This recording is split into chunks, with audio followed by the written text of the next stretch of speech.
course. It only goes 40 miles an hour. But not with the B359. It's the B359. Bucket!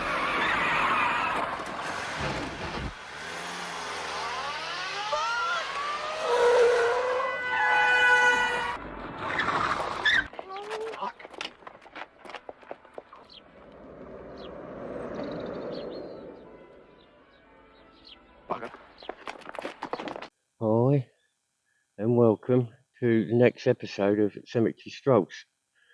Now this is St Michael's Church in Betchworth in Surrey. It's a special church. This church was in fact a church which was used for weddings and a funeral. This is where the first wedding took place.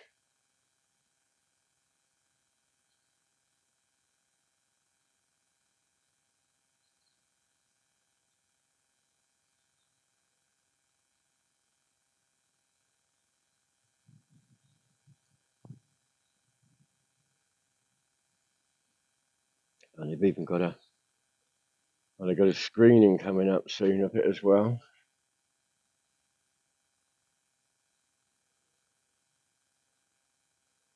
Looks an absolutely beautiful church. Absolutely lovely. I've seen people come from the inside, so we're going to get inside as well. So a lot of sandstone around.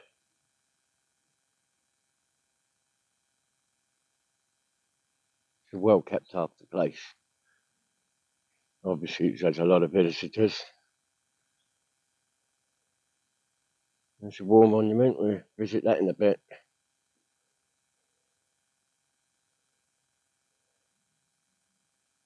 Right, let's go and have a look.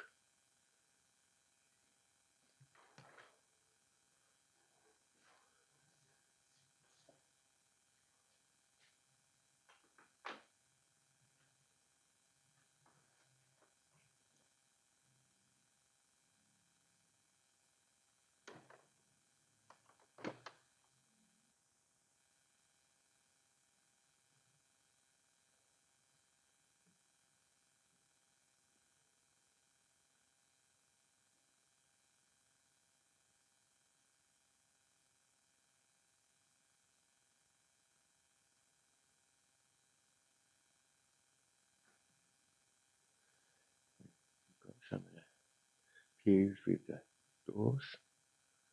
It's where the money's at.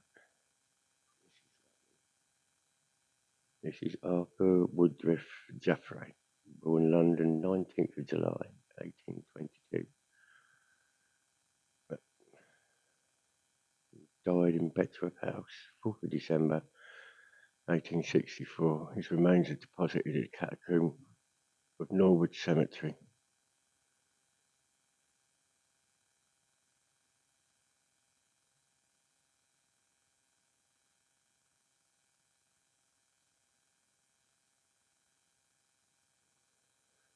It's beautiful font. Wow, I have never seen a font like that.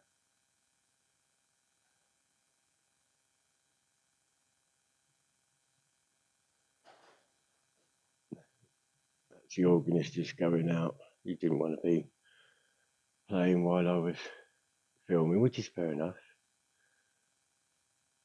I said to him I didn't mind. It's nice to get a bit of proper sound in the church. This is absolutely gorgeous.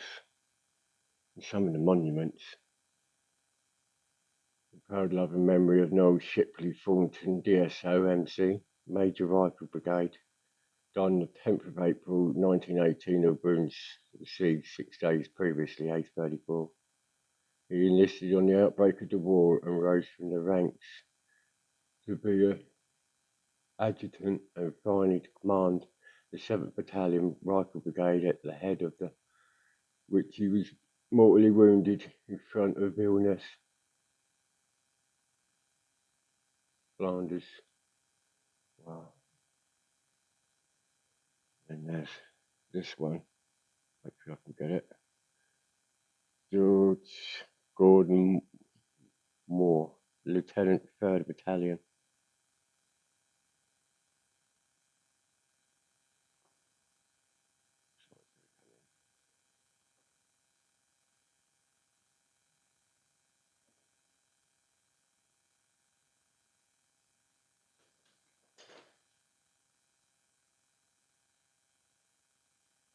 So we're doing a similar thing.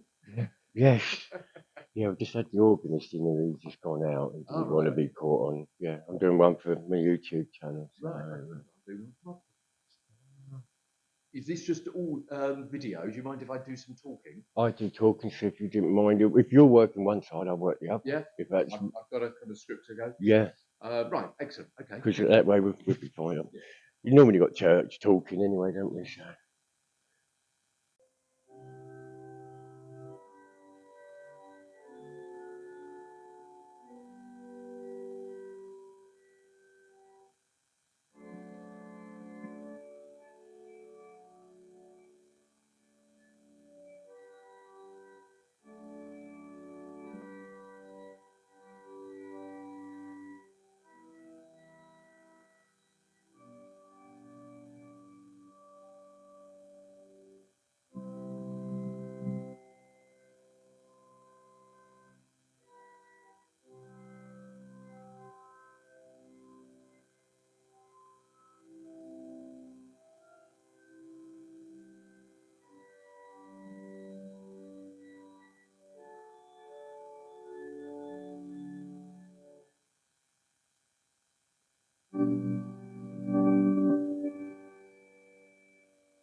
I am so sorry, Angus.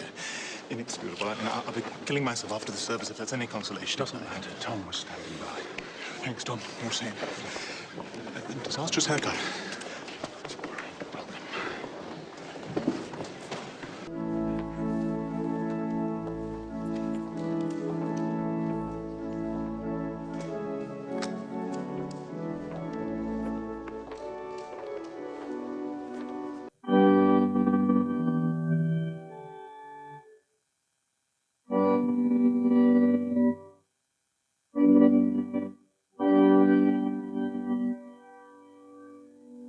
Sir Benjamin Collins Brodie.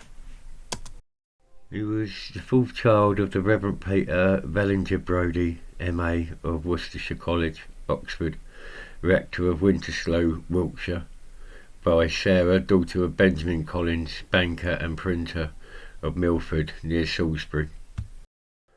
So Benjamin has such a long story, but unfortunately I'm going to have to do it quite short. But I'll see if I can find a link which you can read all about him. He's an incredible man. In 1797, Brodie and his brothers raised a company of volunteers at the time when a French invasion was much dreaded. He was privately educated by his father, and at the age of 18 went up to London, devoting himself from the first to the study of anatomy. Brodie joined the medical profession without any special liking or bent for it, and in those days he said he thought those best succeeded in professions who joined them, not for any irresistible possessions, but rather from some accidental circumstances inducing them to persevere is their selected course, either as a matter of duty or because there is nothing else better to do. He lectured upon organs of digestions, respirations and circulations, and on the nerve system, the most interesting of his discussions being upon death from drowning. While the professor at college, Brodie was summoned to attend King George V, and with Sir Astley Cooper, who was the operator, and a formidable array of medical men at that time assisted in operation for the removal of a small cyst from the king's scalp. He became surgeon to George IV and attended him during his last illness, when he went every night to Windsor, slept there and returned to London in the morning. So overall he was the surgeon for George IV, and then William IV and Queen Victoria. He was made a baronet as well, and he was also appointed sergeant of surgeon. In his capacity he became an examiner, became a member of the council, vice president. He retired from George's Hospital in 1840. Brodie was the first president of the General Medical Council, having been elected in 1858. Within a week after receiving this honour, he became president of the Royal Society, an office which he filled with great dignity and wisdom until 1861. He died nearly blind following a double cataract, for the relief of which he had been operated upon by Sir William Bellman. Of the immediate cause of his death, Holmes says it seems that nearly 30 years he had suffered from a dislocation on his right shoulder. I'm not aware that he ever made any complaint apart from it. It thus happened that he had spent his life treating diseased joints. He died of joint disease.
If I speak with the tongues of men and of angels, but have not love, I am become a sounding brass or a clanging cymbal. Good point.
Dearly beloved, we are gathered together here in the sight of God and in the face of this congregation to join together to innocency. Back in a sec. Therefore, if any man can show any just cause or impediment why they may not be lawfully joined together, let him speak now or forever hold his peace. Do you promise to love her, comfort her, honor and keep her in sickness and in health, and forsaking all others, keep thee only unto her for as long as ye both shall live? I do. To love and to cherish, Till death us do part. till death us do part. And thereto I pledge thee my troth. And thereto I pledge thee my troth. Do you have the ring?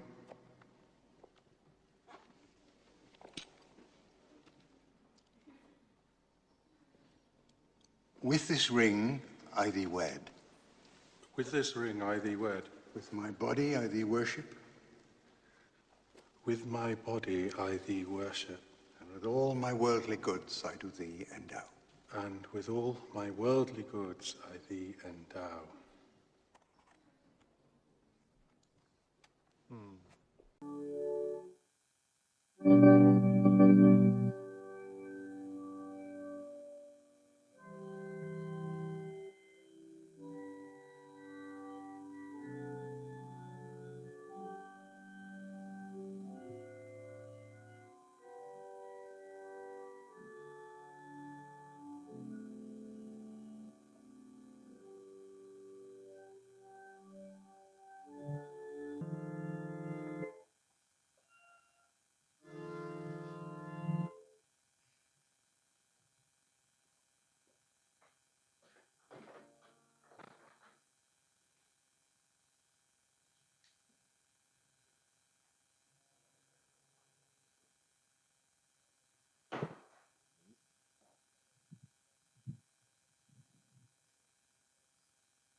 It's a different one. It's actually got bells on. So I'm wondering if he may have been one of the bell ringers at the church. Beautiful. Ah, there we go. It says at the bottom, 36 years captain of the bell ringers at this church. As I can speak obviously now because the gentleman was playing the organ inside.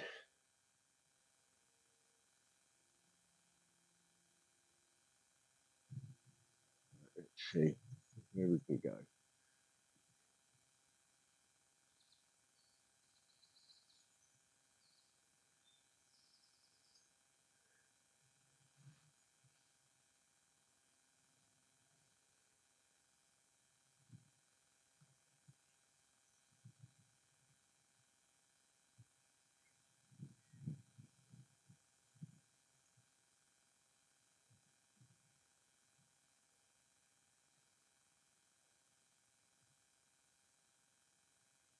And look at this beautiful gate, just in itself, apart from the lovely church.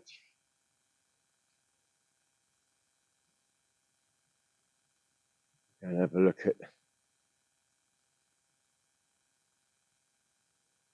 This is one of those lovely villages in Surrey.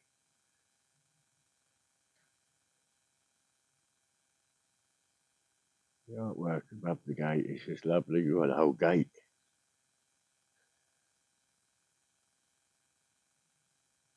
Some writing on there. 1871.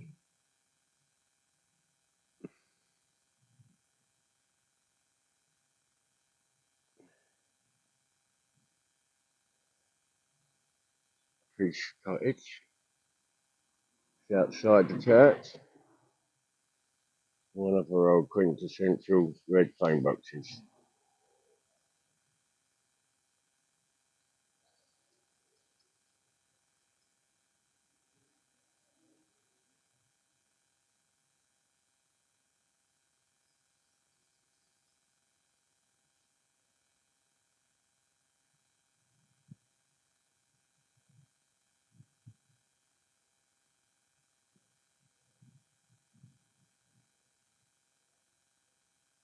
Yeah, different kind of shape one. Loving memory of Maria Sargent. September the 14th, 1888. A 55 and Alfred Sargent who fell asleep September the 19th, 1910, age 76.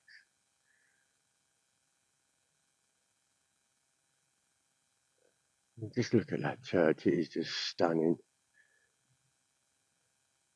You can imagine the hustle and bustle around here when they were filming, no doubt. Looks like Morris Napper, who died April the 23rd, 1892, age 70. They do seem to have a few new ones popping in.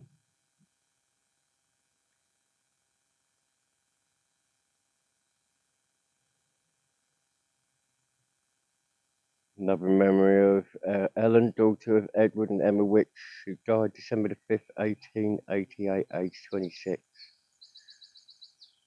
And also her sister, who died December the 29th, 1959, age 91. That's lovely, they're both together again.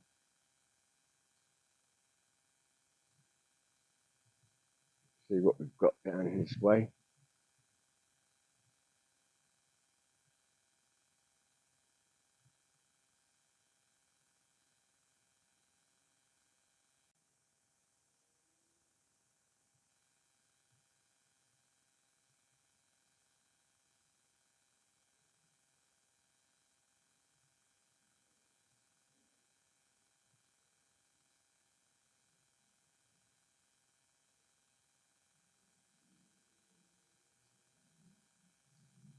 Got a Commonwealth War grave here.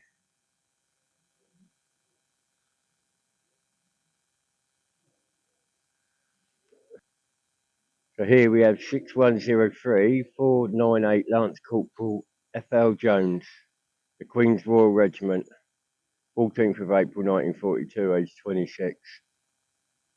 Thank you for your service, sir.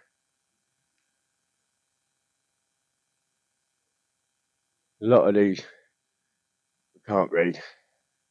They're proper old.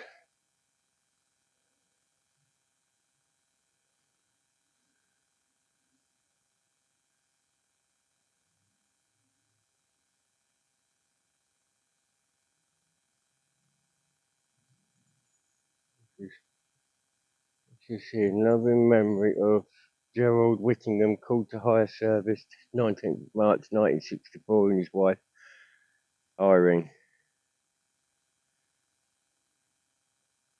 6th of February 1967.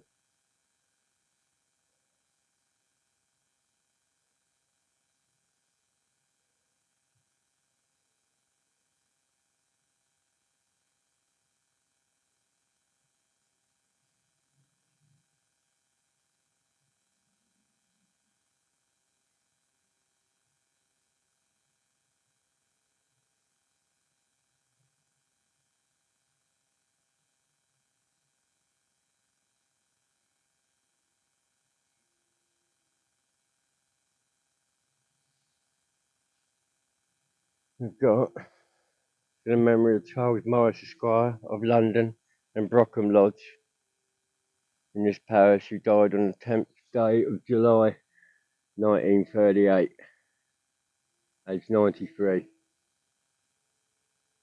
There's a hole in the wall, whether that was where a beam was before or something was there.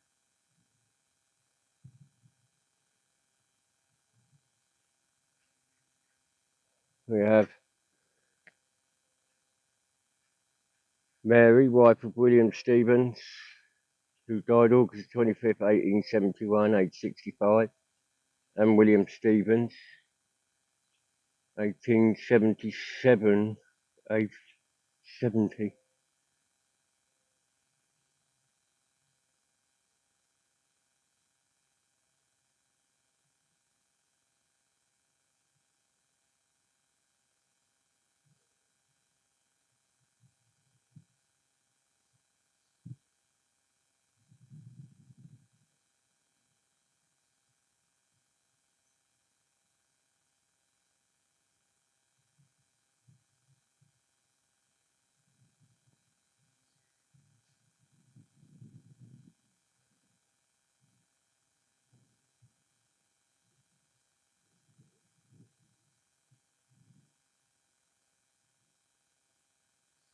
Stanley Richard Longs, November the 5th, 1914 to May 26th, 1970. Much love, Vicar of Betchworth, 1963 to 1970.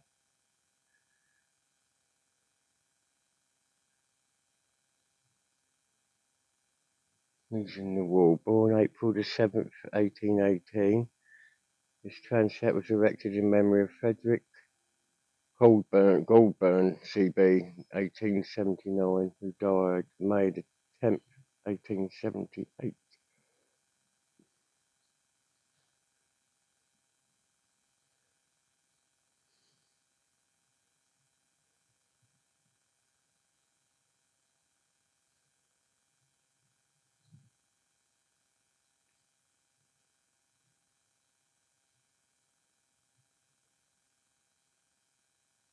Lovely tulips.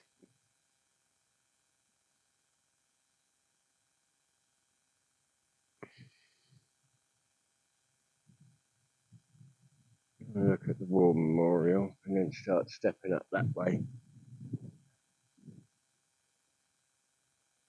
And here we have the War Memorial.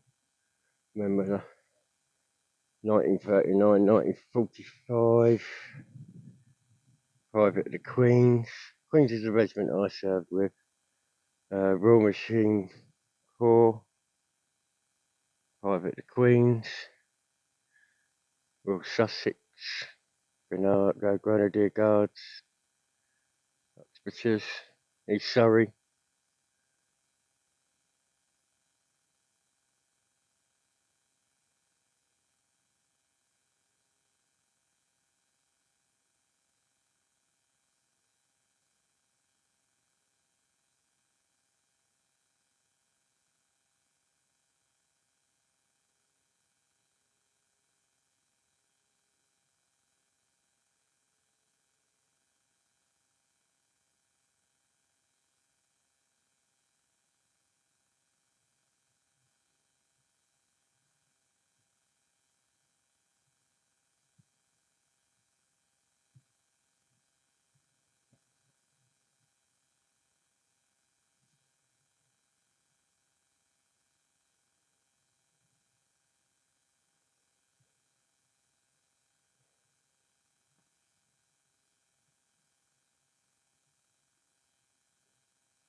We've got Edith, widow of John Walgar of Rudwick, died 23rd of September 1923, aged 59.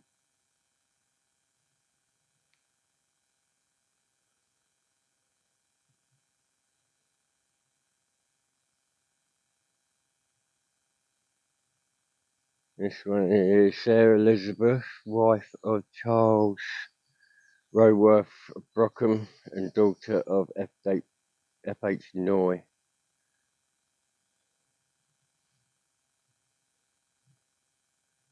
Like I say, it is a small graveyard. A beautiful church, obviously.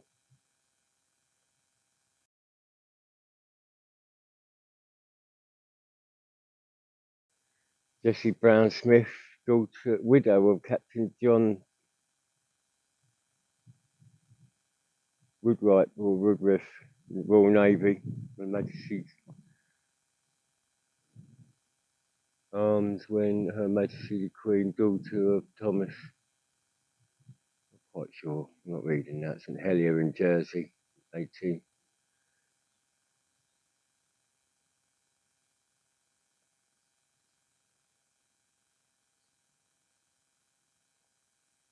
Beautiful cross there up against the back.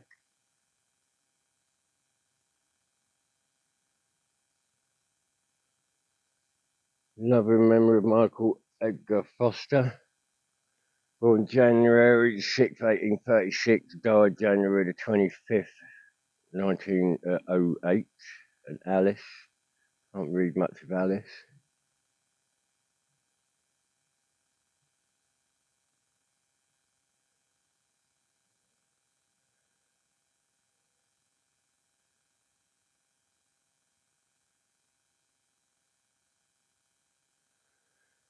Yeah, this is Here Lies All That Was Mortal of Louisa Mary, beloved daughter of General the Honourable Sir Percy Robert Basildon and Lady Louise of Brum Park, who gave her life devoted service to her country.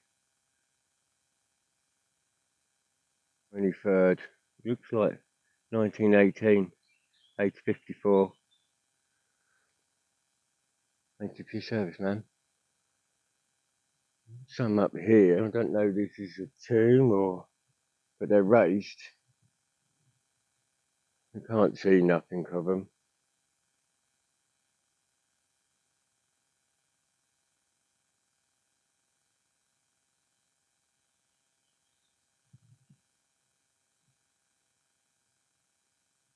But the reason I've come to this church as well is they're supposed to be closing it down because they can't get a church warden. Here we've got Arthur George May, born here in Fitzpaine,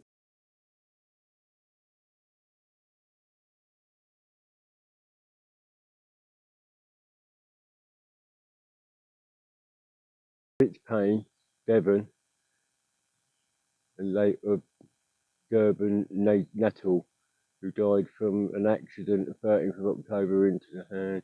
Elizabeth. Seems like a large family plot. We've got Anne Keane, who passed away peacefully October the 10th, 1931. Also Cyril Frederick Keane, born December the 20th, 1896, died the 3rd of April, 1961. This is nice. Let's get in a nice close look. The angel wings, the laurel. And this is Julia Ethel Gray, LLA, passed through to death into life December the 3rd, 1932, age 57.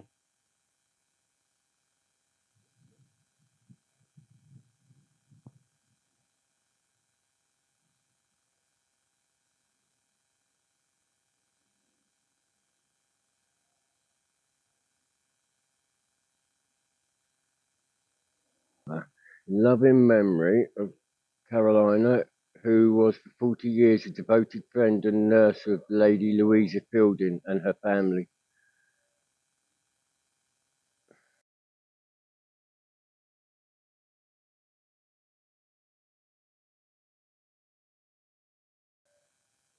Born at Stad in the Kingdom of Hanover, May the 26th, 1842, and died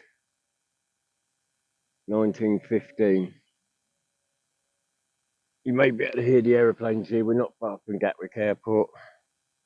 So we got Sophia Dillon, who died the 3rd of November, my birthday, 1884, age 69.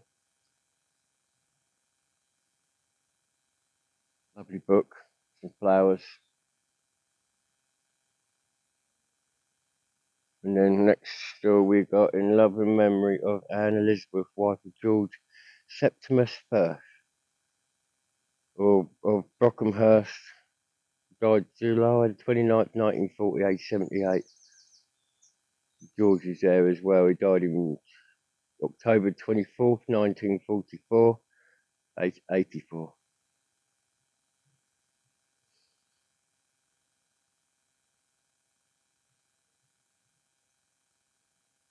Some caught in the bushes, again overgrown.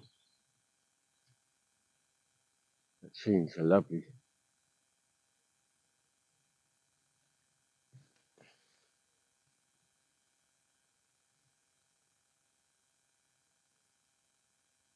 That's nice.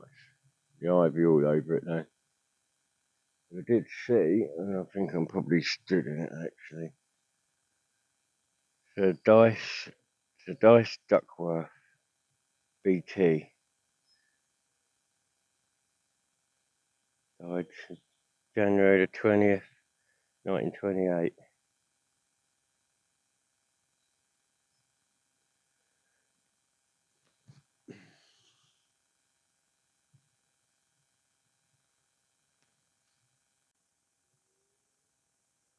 Another one lost. Lieutenant Alan Birbeck Mott, Royal Navy, HMS Conjurer, died aged 22 of septicemia following a burst appendix. He was son of Alfred Fenwick Mott and Catherine Mary Mott of the Holt Reigate. His brother, Captain Hugh Fenwick Mott, also died in service. HMS Conjurer was an Orion-class battleship of the Royal Navy. She served in the 2nd Battle Squadron of the fleet in World War One and fought in the Battle of Jutland, 31st of May 1916, suffering no damage. And the lieutenant's brother, Captain Hugh Fenwick, he's actually not buried here, but 16th Battalion London Regiment, Queen's Westminster Rifles. That's Captain Hugh Fenwick Mott, was awarded the Military Cross in August 1915. He was killed on the first day of the Battle of Somme. In the works, Edward Harris Mott, 4th son of A.F. and K.M. Mott, born July the 4th, 1903.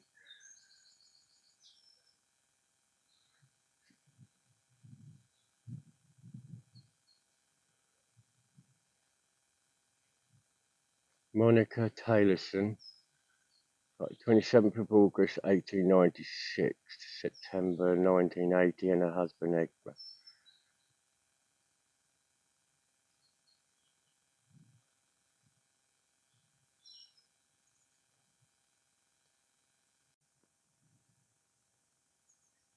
Beautiful cross in love in memory of Henry Alexander,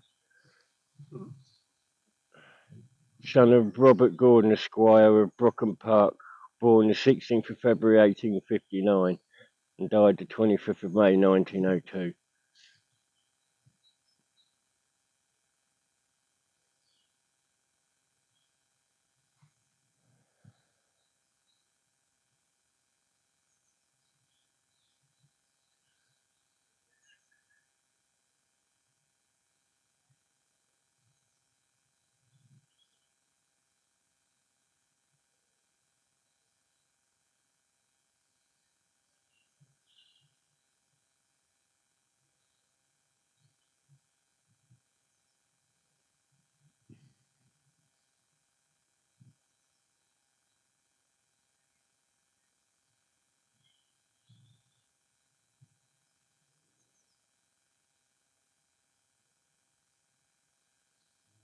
got Sarah, second wife of Mr. Thomas Worley.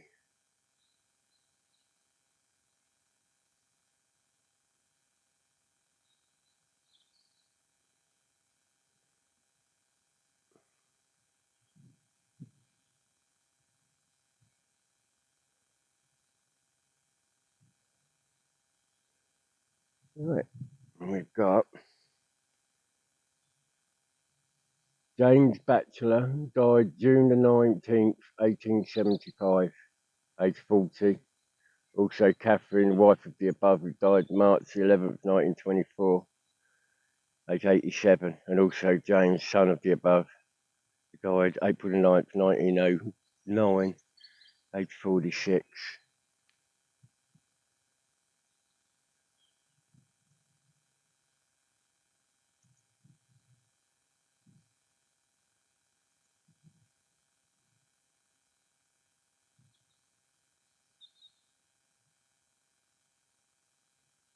Right, I think I'm going to call that because you can't read a lot of them. And I've got others to visit as well, so I'm going to say thank you very much for joining me on this episode of Cemetery Strolls. Special Church for a fantastic movie of 4 weddings and a funeral. If you haven't seen it, it's worth checking out. It is absolutely funny, a good British comedy. Anyway, so I thank you much for joining me, and I hope to see you on the next episode of Cemetery Strolls. Thank you very much. Goodbye.